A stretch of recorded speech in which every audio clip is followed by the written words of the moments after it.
Brad Page here with the I'm in Love with That Song podcast. So, you've got some favorite songs, right? My guess is you got a bunch of them. Do you ever wonder what it is about those songs that grabbed you, that makes you love them? Is it the lyrics? Is it the way the song sounds? The performances? Well, that's what we get into in this podcast. We don't talk about music theory or get too technical here. We just do some serious listening to my favorite songs to get a better understanding of what makes them a great song. It's just my opinion, but I think the 5 greatest bands to come out of England in the 1960s were the Beatles, the Rolling Stones, the Who, the Kinks, and the Small Faces. Now, I bet most people have heard of at least 4 of those 5, and we've listened to those bands on this show before. But I don't think most people know much about Small Faces. So let's rectify that and give some love to a band that I think is really underrated. Let's listen to Small Faces and Tin Soldier. I am a little tin soldier that wants to jump into your fire. We'll be right back after this. Small Faces, and technically it is just Small Faces, not The Small Faces, formed in London in 1965. Bass player and singer Ronnie Lane and drummer Kenny Jones had a band called the Outcasts in 1963 and then later the Pioneers. One day, Ronnie walked into a local music store to buy a new bass guitar, and he met guitarist-vocalist Steve Marriott, who was working in the store at that time. Marriott had grown up in a musical family and spent some time as a child actor. He starred in the musical Oliver and recorded the soundtrack album when he was 13. Consider yourself at home. Consider yourself one of the family. We've taken you so strong. It's clear we're going to get along. Consider yourself well in.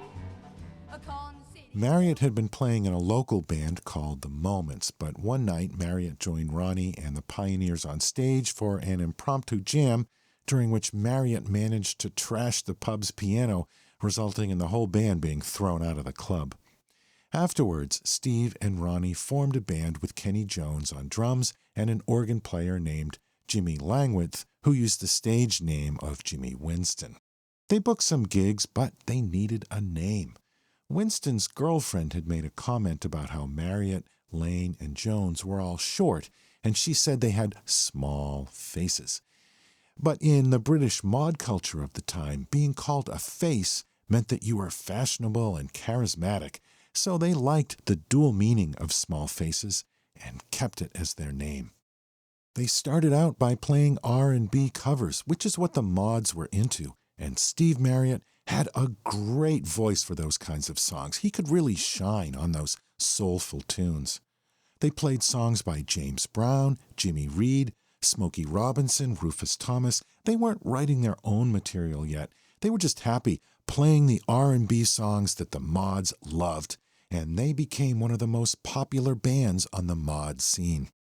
Don Arden, the infamous impresario and father of Sharon Osbourne, signed on as their manager, and they got a record deal with Decca Records. Not long after that, Jimmy Winston left. He became an actor, and he was replaced by Ian McLagan on keyboards. By now, they were writing their own material, and they recorded their first album, released in May 1966. Small Faces had quite a bit of success in the UK, but hadn't cracked the US yet. They were set to tour America, but Ian McLagan got busted for a small amount of hash, which meant he wouldn't be allowed in the US, and the tour was canceled. That did not help their chances for breaking into the American market. By the end of 1966, they split with Don Arden and signed a new deal with Immediate Records, the label started by the manager of the Rolling Stones, Andrew Loog Oldham. By this time, the mod trend had faded out a bit, and Small Faces began experimenting more, right along with the Beatles, The Who, Pink Floyd, this was an amazing time for rock music when all kinds of musical exploration was happening. Their deal with Immediate Records gave them much more time and freedom in the studio, and their recordings, along with their songwriting, evolved. And they were working with recording engineer Glyn Johns, who would go on to become one of the all-time great record producers. Though Small Faces were an R&B band at heart, they had their biggest hits and did some of their best work with some psychedelic masterpieces that I think rank among the best songs that came out of the 1960s. Their first step beyond their earlier pop hits was Here Comes the Nice, released in June 1967. Here come the nice, looking so good. He makes me feel like no one else could. He knows what I want, he's got what I need. He's always there if I need some speed. Here come the night, it's understood. Here come the night, they make me feel so good. I'd be just like him if I only could. And they followed that with their biggest hit, Itchy-Coo Park, released in August 67. Over bridge of sighs, to rest my eyes in shades of green, under dreaming spires, to Itchy-Coo Park, that's where I've been. What did you do there? I got high. What did you feel there? Well, I cried. But why the tears there? Tell you why. It's all too beautiful. It's all too beautiful. It's all too beautiful. Someday soon, we'll come back and revisit that song. By this point, the band felt that their image was a little too poppy, so they wanted their next single to hit harder and return a little bit to their R&B roots. Steve Marriott began writing Tin Soldier about a girl that he was infatuated with, Jenny Rylance, and he was trying to win her over. Eventually he did. He married her in May 68. Patricia Ann Cole, professionally known as P.P. Arnold, was a former member of Ike and Tina Turner's backup singers, the Ikeettes. She was working in London and was also signed to Immediate Records. Steve Marriott was going to give Tin Soldier to P.P. Arnold for her album, but when he and Ronnie Lane finished writing the song, they decided to keep it for themselves. They did invite P.P. Arnold to sing on their recording, and her vocals are a key part of the chorus. If you search for Tin Soldier on YouTube, you'll find a clip of Small Faces performing this song on British TV with P.P. Arnold prominently featured. It's worth checking out. Tin Soldier was released in December 1967. Along with Steve Marriott and P.P. Arnold on vocals, the song includes Marriott's guitar, Ronnie Lane on bass and vocals, Ian McLagan on keyboards, and Kenny Jones on drums. The song was produced by Marriott and Lane, and Glyn Johns was the recording engineer. The song begins with 3 layered keyboard parts, a piano, a Wurlitzer electric piano, and an organ, all played by Ian McLagan.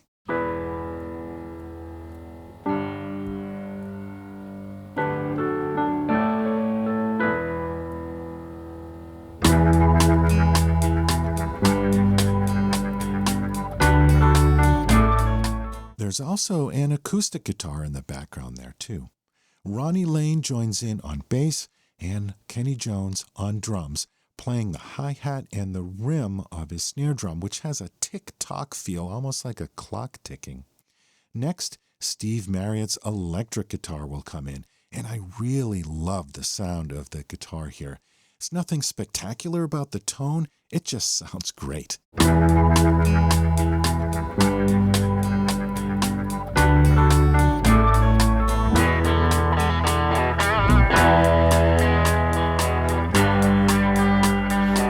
There's a stray sound there off to one side. I think that's just something picked up by Steve Marriott's vocal mic before he starts singing. He's going to shout out a "come on" before the verse comes in.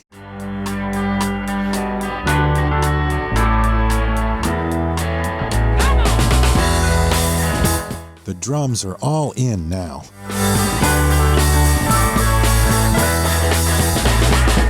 And there's another vocal ad-lib by Marriott.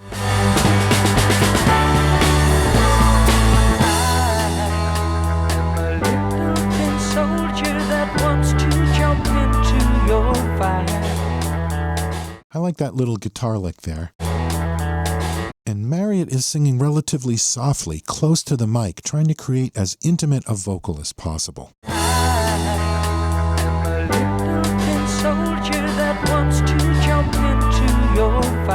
Now, Glyn Johns, the recording engineer, did something very cool with the sound of the snare drum here. Olympic Studios, where they recorded the song, had a room in the basement that they used as an echo chamber. He put a speaker in that room and a microphone. He piped the sound of the snare drum through that speaker and used the mic to pick up the sound of the echo in that room, and then mix that reverberant sound back into the song, bringing up the volume of that reverb as loud as the snare drum itself, if not louder. Listen to just the instrumental track to really hear that sound.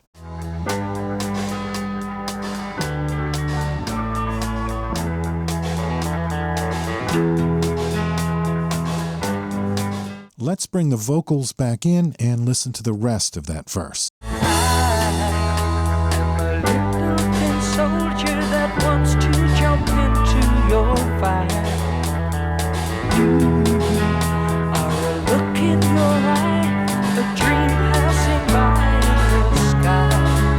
Next, as we get to the pre-chorus, the band is going to kick it up a notch and the vocals ratchet up the intensity too, building towards the chorus. And when they get there, they go up another level of intensity. This is how you build to a crescendo.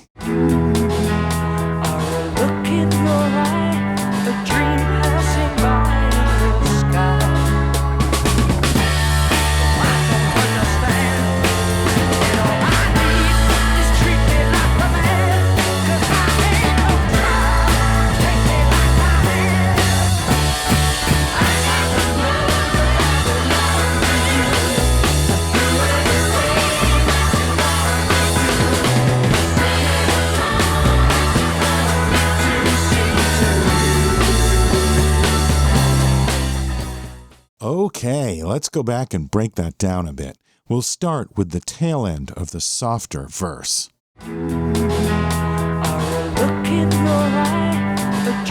The guitar gets heavier and louder now.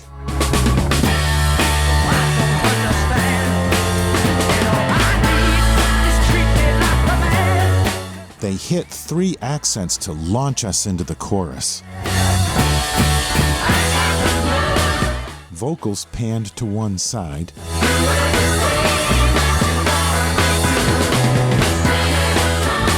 The drums, bass, and organ really drive the chorus here. Let's listen to the instrumental track. Listen to how Kenny Jones is just hammering every beat on the snare and the cymbals at the same time.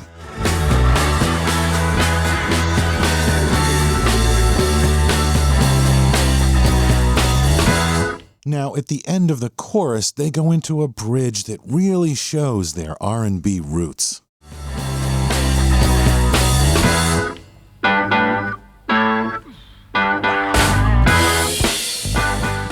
Did you catch that little grunt that Steve Marriott throws in there? He also lets out a great scream right after that. Let's take it from the top of the bridge and let it play through.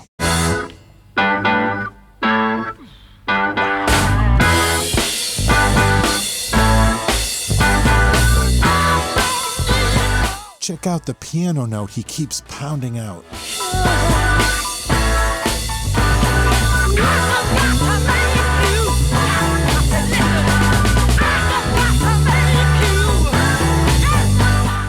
His vocals are great there. Let's just listen to the vocal track for a minute. aggravation.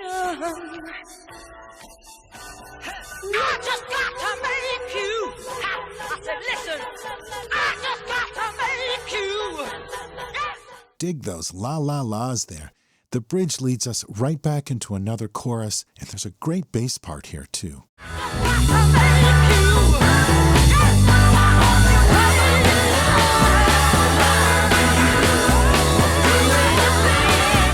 And listen to how Ronnie Lane's bass leads us back into the verse.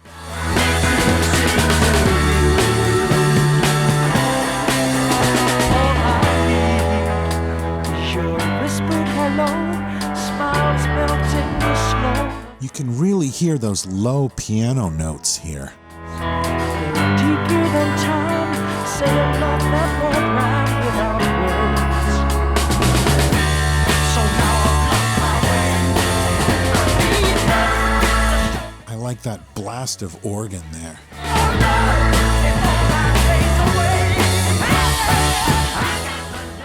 Marriott belts out some great yeah-yeahs there before the chorus returns. Let's listen to the vocals again for this final chorus, and you can definitely hear P.P. Arnold's backing vocals. I got to know that I belong to you. I'll do anything that you want to do.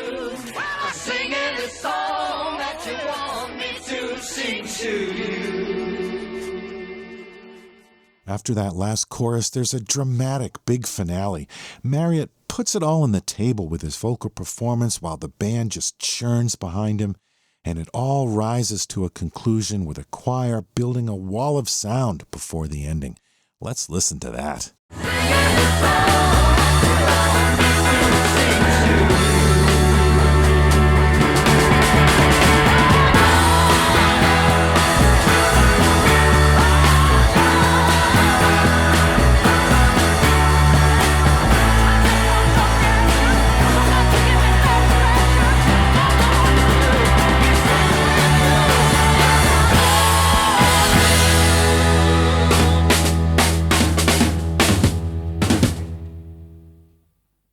Tin Soldier by Small Faces.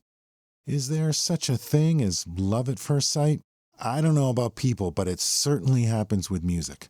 I had heard of the Small Faces and knew a little bit about them, but I'd never really listened to them until I worked in a record store in the 1980s. We used to have free rein to play whatever we wanted in the store, so one day I pulled an album out of the import bin called The Autumn Stone. It was kind of a best of Small Faces collection, and I put it on the turntable and fell in love right away. All the songs were so great in that adventuresome yet naive way that only songs from the 60s have. I've loved this band ever since. If you're interested in checking out more Small Faces music, that album is as good a place as any to start. Steve Marriott quit the band at the end of 1968, and he formed Humble Pie with Peter Frampton. The remaining members of Small Faces recruited Ron Wood on guitar and Rod Stewart on vocals and shortened their name to just The Faces. Steve Marriott died in a fire in 1991. Ronnie Lane was diagnosed with multiple sclerosis in the late 70s. There was a handful of legendary benefit concerts called the Arms Concerts that raised money for Ronnie Lane's care, and the concerts featured some of the biggest rock stars in history, including Eric Clapton, Jeff Beck, Jimmy Page, Bill Wyman, and Charlie Watts. They all came out to support Ronnie. He eventually passed away from complications of the disease in 1997. Ian McLagan had a long career as an in-demand session player and road warrior, playing on recordings and on tour with everyone from the Rolling Stones and Bob Dylan to Billy Bragg and Lucinda Williams. McLagan died from a stroke in December 2014. Kenny Jones became Keith Moon's replacement in The Who, and he played on their last two albums and final tours before they split in the 80s. Kenny Jones is the last surviving member of Small Faces.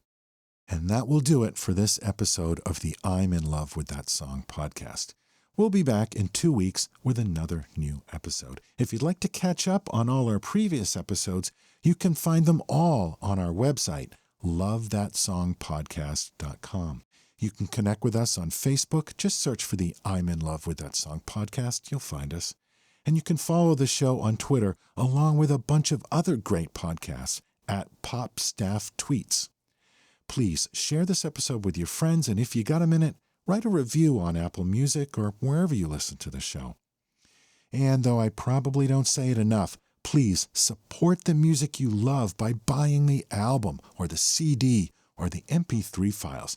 Spend a little bit of your hard-earned cash because these artists worked hard to make this music. All right, thanks again for listening, and let's go out in style with Tin Soldier by Small Faces.